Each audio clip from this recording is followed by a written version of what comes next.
Om Shanti. Good morning. साकार मुरली 6 अक्टूबर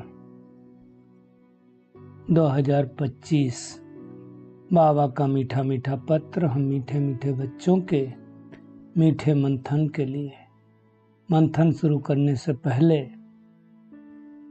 ज्ञान सूर्य शिव बाबा की लाइट और माइट भरी किरणों के नीचे बैठ जाते हैं और अनुभव करते हैं कि मैं लाइट स्वरूप माइट स्वरूप आत्मा हूँ। आज की साकार मुरली सेवा के ऊपर है। वैसे तो हर मुरली में बाबा के चारों सब्जेक्ट आते हैं, लेकिन विशेष रूप से बाबा कह रहा है, अगर तुम्हें भारत को स्वर्ग बनाने की सेवा करनी है तो क्या करना पड़ेगा? पहले खुद निर्विकारी बनना पड़ेगा, फिर दूसरों को कहना है। अगर आप नहीं बने तो दूसरों को आप कह नहीं सकते, और कहेंगे भी तो उसका। दूसरी बात बाबा ने कहा कि अगर आप महावीर हो और कोई आपको प्यूरिफाई होने में विघ्न डाल, उसकी परवाह नहीं करना। चेक क्या करना, मैं महावीर हूं कि नहीं, बेहद का वैरागी हूं कि नहीं, आग समान बनाता हूं कि नहीं, मेरे में क्रोध तो नहीं है। और बार बार बाबा उस बात को कंफर्म कर रहा है कि मैं जो दूसरों को कहता हूं खुद करता हूं कि नहीं करता हूं, वो हमें चेकिंग करना है। क्योंकि भगवान ही आकर के हमें वॉइसलेस बना रहा है, अद्वैत राज स्थापन कर रहा है। अद्वैत मतलब जहां डिविलिटी नहीं होगी, एक धर्म एक राज्य होगा, एक कुल एक भाषा होगा। तो उन बातों को ध्यान देना। भगवान हमें श्रेष्ठ कर्म सिखला रहा है। जो जैसा कर्म करेगा, दुनिया में भी लोग कहते हैं कर्मों के बारे में। आज बाबा ने कहा कि जैसा पिछले जन्म में करेंगे अगले जन्म में कर्मों का फल मिलता है ना। तो हमें चेकिंग करनी कि मेरे श्रेष्ठ कर्म है। तो ये सारी बातें हैं। बाबा कहता है, देखो इस समय कितने सेक्रेटरी होते हैं लोगों को, है ना। वो पढ़ते होंगे प्राइम मिनिस्टर के पास, जो लेटर आते होंगे मुख्य उनके पास लेकर के जाएंगे। तो बाबा साकार बाबा के लिए कह रहा है, बाबा जो याद प्यार देता था वैसे करता होगा। बाबा के साथ भी बहुत हेल्पिंग हैंड थे।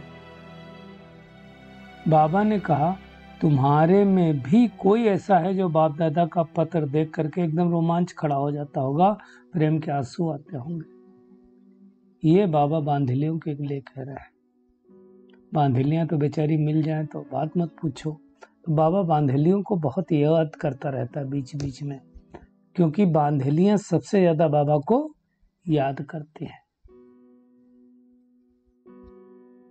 बाबा ने कहा, तुम्हें बहुत खुशी होनी चाहिए। क्यों? तुमको तो लॉटरी मिल गई। कितनी बाबा माताओं की महिमा कर रहा है, बंदो मातरम। तो माताओं की वंदना कर रहा है ना। और सोचो, भगवान हमें 21 जन्मों की बादशाही दे रहा है, तो फिर उसको याद तो करना ही ना।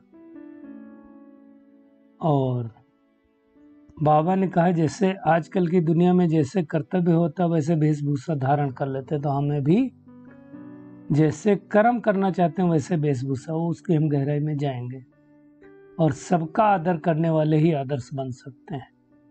और जैसे हम अपने दिन के प्रोग्राम को सेट करते हैं वैसे मनचर्या को भी सेट करना है।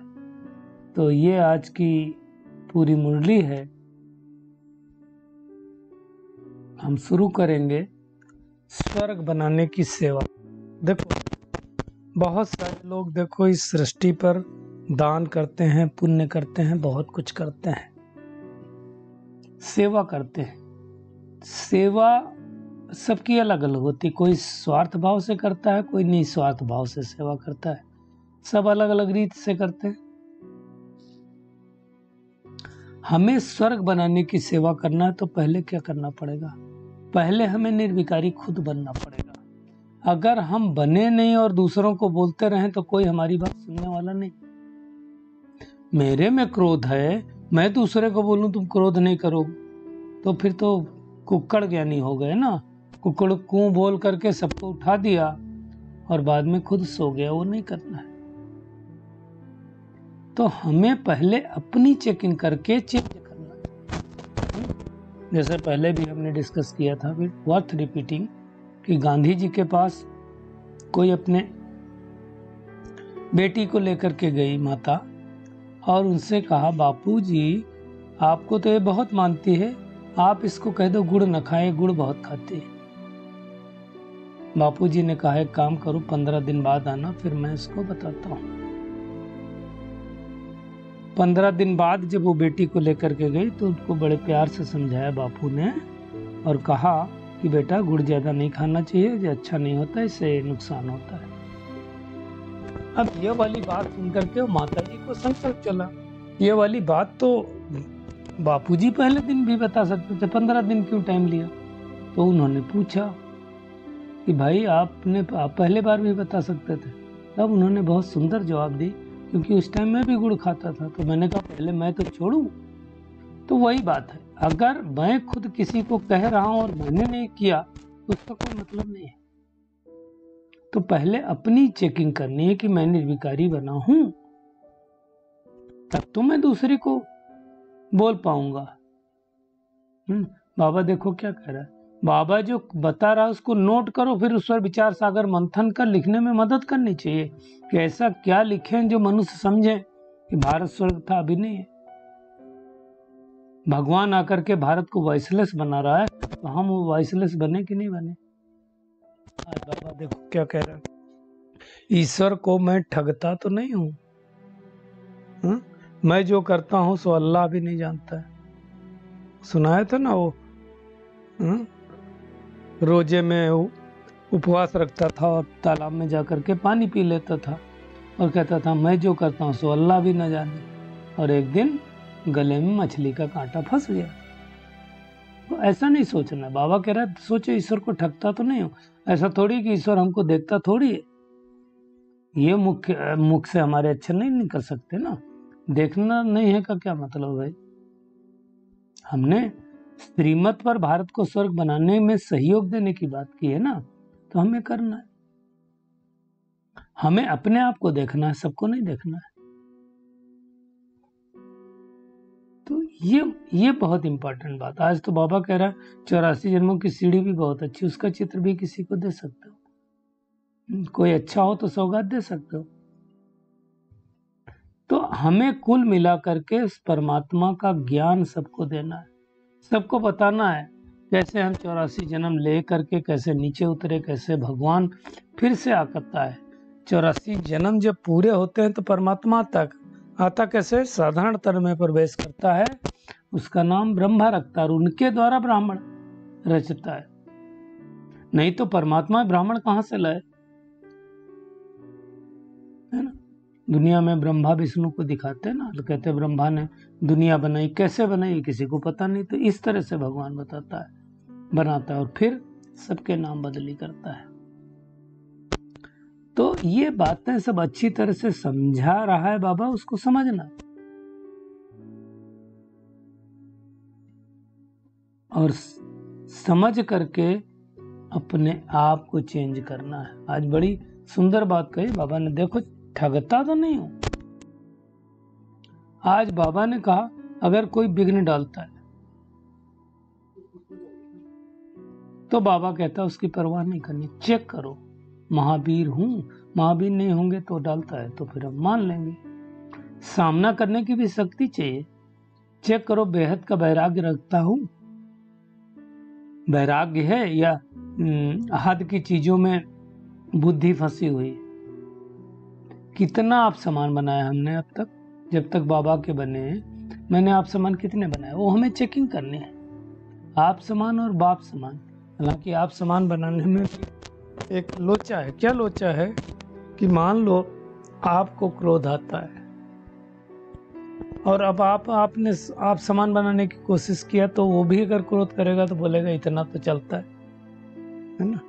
आपका पुरुषार्थ कम है तो फिर उसका भी कम होगा, इसलिए आप समान बनाना ज्यादा अच्छा है। अभी बड़ी बात हो गई। ऐसा भगवान हमें राज्य दे रहा है, कोई नहीं छीन सकता हमसे। क्यों? वहां तो कोई छीनने वाला है ही नहीं, छीनेगा कैसे? अद्वैत राज भगवान ने स्थापित कर देता, द्वैतता नहीं है, मतलब दूसरा कोई धर्म नहीं है। द्वापर युग से तो रावण का राज्य होता है ना। तो चेक करें कि ऊंचे ते ऊंचे भगवान की श्रीमत पर भारत को फिर से हम वॉइसलेस बनाने की सेवा कर रहे हैं, और भगवान जो आकर के कर रहा है हमें उसकी मदद करनी चाहिए। चेक करना है कि मैं मददगार हूं, वो हमें चेक करना है, और अगर कोई कमी है तो उसको छोड़ देना है। बाबा तो साफ साफ कहता है, कल पहले भी तुमको हमने पढ़ा लिखा करके राजभाग दिया था, आज भी दे रहे। तो अच्छी तरह से समझ करके, दुनिया वाले तो कहते हैं वो श्री कृष्ण तो गांवड़े का छोरा था, कैसे वैकुंठ का मालिक बना? परमात्मा की याद के द्वारा। वैकुंठ में गांव भी कैसा होगा? ऐसा तो गांव नहीं होगा ना। वैकुंठ में क्या होगा? गांव। ये पुरानी दुनिया गांवड़ा है, कहाँ वैकुंठ कहाँ नरक, दोनों का कंपेयर कहाँ से हो सकता है? बाबा कहता है सब मिट्टी है, पत्थर है, इसकी कोई वैल्यू नहीं। सबसे ज्यादा वैल्यू आज भी देखो दुनिया में हीरे की होती है।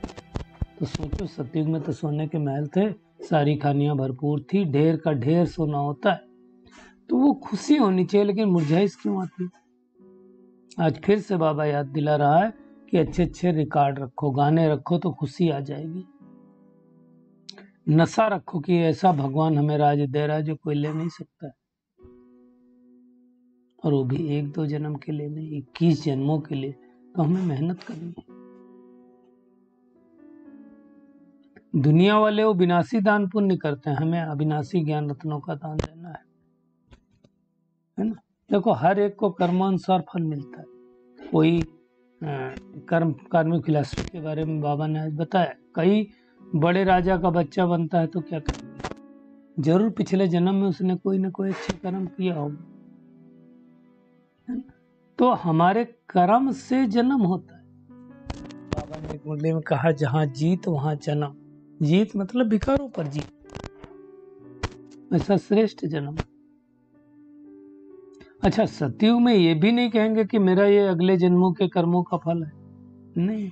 सतयुग में तो सब खुश होते हैं। देखो सतयुग के आप वीडियो देखो, आपका मन खुश हो जाएगा। तो भगवान ऐसा श्रेष्ठ कर्म करना सिखला रहा है कि हमें 21 जन्म 2500 वर्ष तक कोई दुख नहीं होगा। जैसा जो करेगा, जैसी सर्विस करेगा, उसका रिटर्न भी अच्छा मिलेगा। अच्छा कर्म करना है, लेकिन कोई कर्म करने से पहले श्रीमत लेना है बाबा की। बाबा की श्रीमत के अनुसार ही करना है। तो वो देखना, सोचो। पहले तो साकार बाबा के टाइम उनकी चिट्ठियां आती थी, कितनी खुशी होती थी। अभी वो इंजीनियरिंग विंग्स में गए थे ना, तो मोहन सिंघल भाई जी बाबा का पत्र दिखा रहे थे। बाबा उसमें लिखता था सिंधी में, फिर ट्रांसलेट करके उसको हिंदी में लिखते थे। बाबा ने कहा, प्रेम के आंसू भी आ जाते हैं। बांधलियों के लिए बाबा ने कहा, बांधलियां कम नहीं, बहुत याद करती हैं बाबा को। तो हमें चेक करना कि मैं आत्मा बाबा को याद करती हूँ, कितना याद करती हूँ।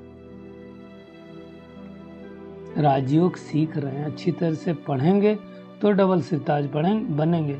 और हमको पढ़ाने वाला कोई साधारण नहीं, भगवान है। देखो, ब्रह्मा बाबा अपने बारे में बताते हैं कि बात करते थे, और अगर कोई दूसरी बात याद आई तो अपना कान पकड़ते थे, अपने को चमाट मारते थे कि ये संकल्प आया कैसे।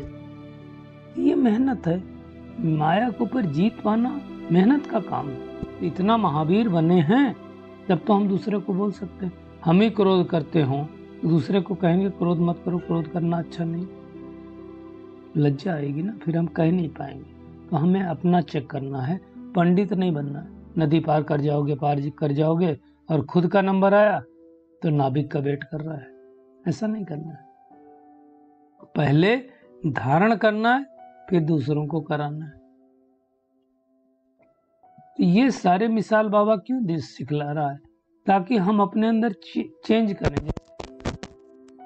क्षीर सागर, विषय सागर से क्षीर सागर का मतलब थोड़ी कि कोई दूध घी का समुद्र है और वहां पर बैठ करके विष्णु सरसैया पर लेटा है। समझ की बात है कि हम ऐसी दुनिया में जाएंगे जहाँ क्षीर की दुनिया होगी, दूध दही की कोई कमी नहीं होगी। भ्रमरी का मिसाल, भू भू करके निष्ठा के कीड़ों को आप समान बनना है।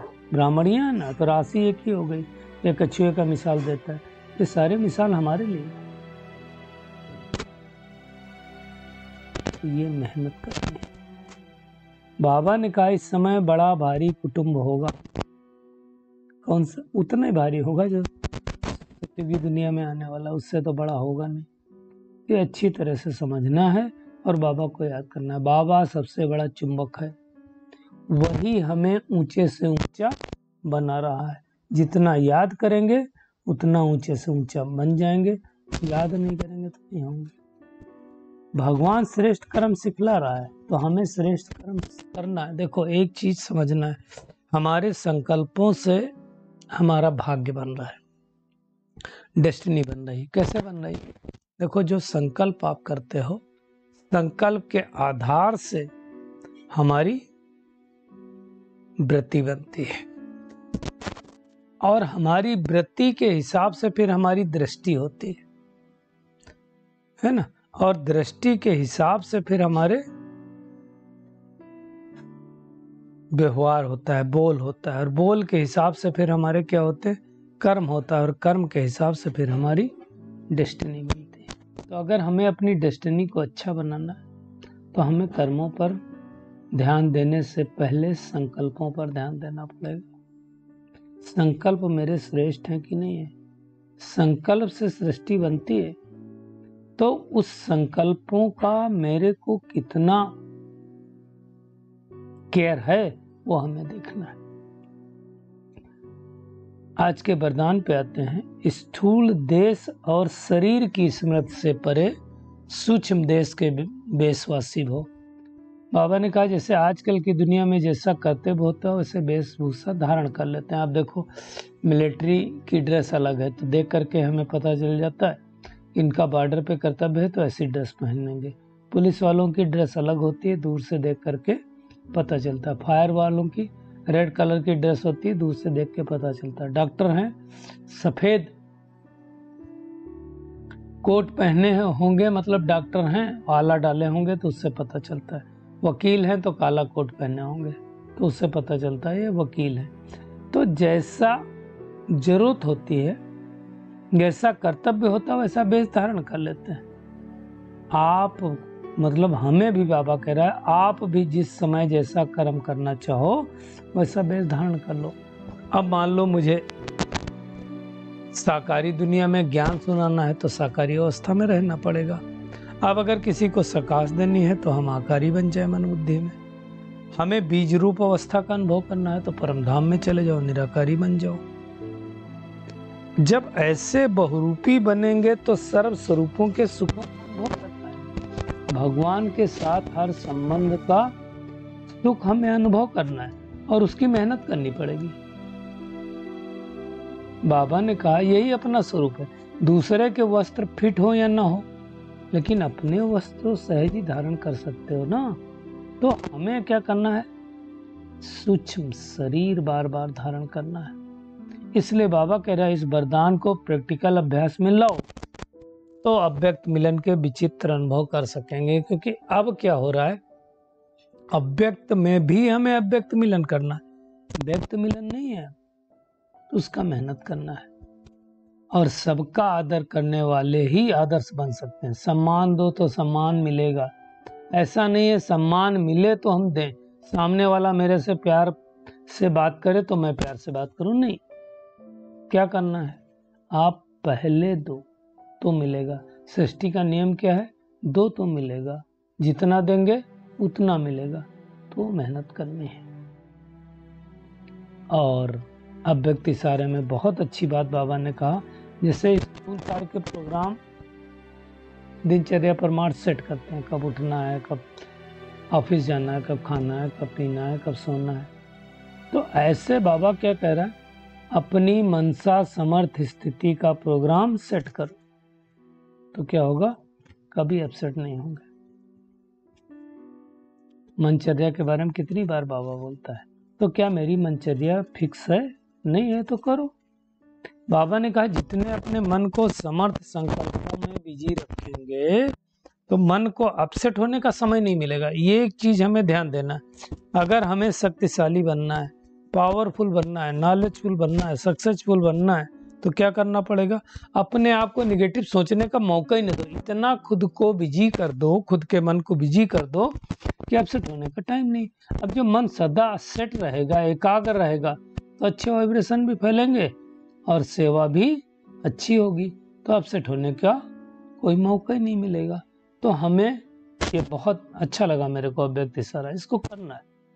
तो आज की पूरी मुरली में टेक होम यही है कि एक तो हमें बहुत नशा हो, खुशी हो कि भगवान हमें 21 जन्मों की बेहद की बादशाही दे रहा है ना।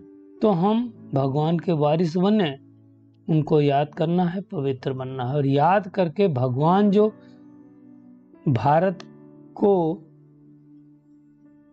सत्य की दुनिया बना रहा है, श्रेष्ठ दुनिया बना रहा है, तो उसकी मदद करना है, उसका सहयोग देना है, और जो कर्म श्रेष्ठ करना भगवान सिखा रहा है वही कर्म करना है। श्रीमत के बगैर कुछ भी नहीं करना है। और स्थूल देश और शरीर की स्मृति से परे रह करके सूक्ष्म देश के भेषधारी बनना है। जैसा देश वैसा भेष धारण करना है। दुनिया में भी कहते हैं जैसा देश वैसा भेष। और सबको आदर करने वाले ही आदर्श बन सकते हैं। दिनचर्या के साथ साथ हमको मनचर्या भी बनानी है। अच्छा, शुक्रिया मीठे प्यारे बाप दादा, शुक्रिया आप सभी का इस मीठे मंथन के लिए। अच्छा, ओम शांति।